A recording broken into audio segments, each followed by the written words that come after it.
Comedy star Kapil Sharma का the great Indian Kapil show अपने तीसरे सीजन के साथ नेटफ्लिक्स पर लौट आया है। शो का पहला एपिसोड 21 जून यानी शनिवार को ऑन एयर हुआ। पहले एपिसोड में मेहमान बनकर आए बॉलीवुड एक्टर सलमान खान। शो पर उन्होंने अपने कई किस्से सुनाए, अपनी सेहत के बारे में भी खुलकर बात की। बातचीत के दौरान सलमान ने बताया कि वो कुछ बीमारियों से जूझ रहे हैं, ट्राइजेमिनल न्यूरोलजिया, ब्रेन एन्यूरिज्म और एवी मैल्फॉर्मेशन। अब ये सुनकर सलमान खान के फैंस काफी चिंतित हैं।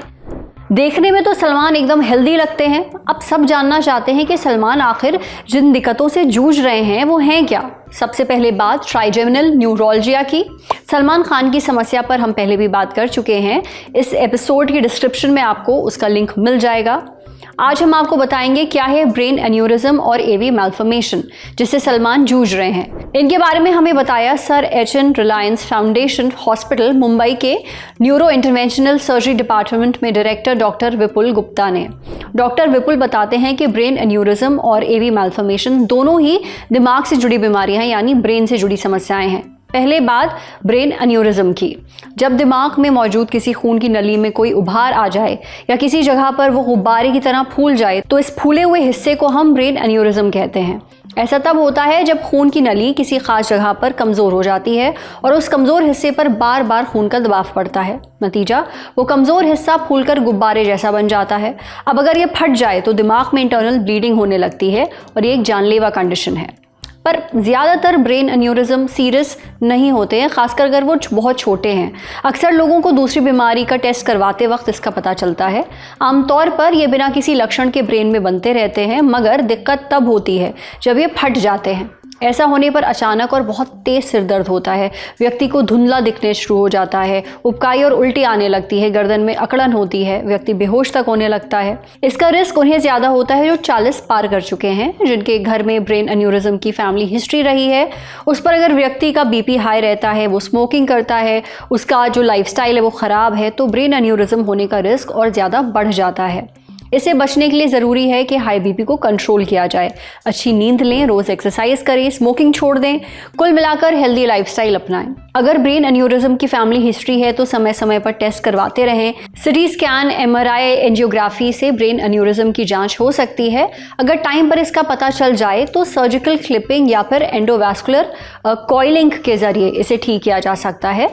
सर्जिकल क्लिपिंग में ब्रेन एन्यूरिज्म के एक सिरे पर मेटल क्लिप लगा दिया जाता है जिससे उसमें होने वाला खून का बहाव रुक जाता है।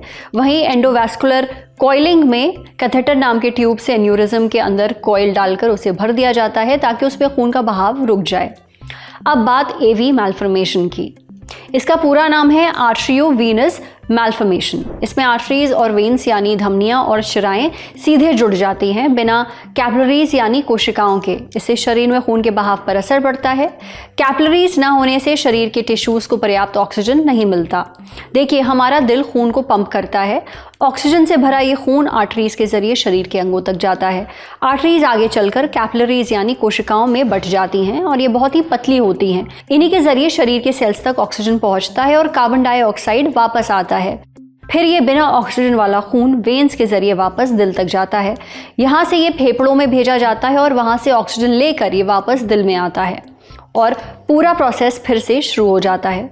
मगर एवी मैल्फॉर्मेशन में कैपिलरीज वाला हिस्सा ही नहीं होता, यानी आर्टरीज कैपिलरीज में ना बटकर सीधे वेन से जुड़ जाती हैं। नतीजा, सेल्स तक ऑक्सीजन का ट्रांसफर ठीक से नहीं होता। साथ ही जो खून की नलियां उलझी हुई हैं वो कमज़ोर होकर फट सकती हैं। ऐसा होने पर दिमाग में खून बह सकता है जिससे स्ट्रोक आ सकता है और दिमाग को गंभीर नुकसान पहुंच सकता है। अब एवी मैल्फॉर्मेशन क्यों होता है, इसका कोई सटीक कारण नहीं है। एक्सपर्ट्स का मानना है कि ऐसा जेनेटिक वजहों से हो सकता है। एवी मैल्फॉर्मेशन का तभी पता चलता है जब मरीज किसी और बीमारी का टेस्ट कराने जाता है। आमतौर पर इसके लक्षण नहीं दिखते, वो तभी दिखते हैं जब दिमाग में ब्लीडिंग होती है। ऐसा होने पर भयानक सिर दर्द होता है, दौरे पड़ते हैं, बोलने या देखने में दिक्कत होती है और सोचने समझने में परेशानी आने लगती है। एवी मैल्फॉर्मेशन की जांच के लिए सीटी स्कैन, MRI या फिर सेरेब्रल एंजियोग्राफी की जाती है। अगर जांच में एवी मैल्फॉर्मेशन का पता चलता है तो उसकी लोकेशन और साइज को देखते हुए सर्जरी की जाती है। जब सर्जरी करना मुमकिन नहीं होता है तो एंडोवास्कुलर एम्बोलाइजेशन या फिर स्टीरियोटैक्टिक रेडियो सर्जरी की जा सकती है। एंडोवास्कुलर एम्बोलाइजेशन में एक पतली ट्यूब नसों के जरिए एवी मैल्फॉर्मेशन तक पहुंचाई जाती है। फिर उसमें एक खास तरह का लिक्विड या गोंद डाला जाता है जिससे उस जगह का खून का फ्लो रुक जाता है इससे एवी मैल्फॉर्मेशन धीरे धीरे खत्म होने लगता है। वहीं स्टीरियोटैक्टिक रेडियो सर्जरी में तेज रेडिएशन से एवी मैल्फॉर्मेशन को धीरे धीरे सिकोड़ दिया जाता है ताकि खून का बहना बंद हो जाए। तो सलमान खान के फैंस परेशान ना हो, उनका इलाज चल रहा है, घबराने की कोई बात नहीं।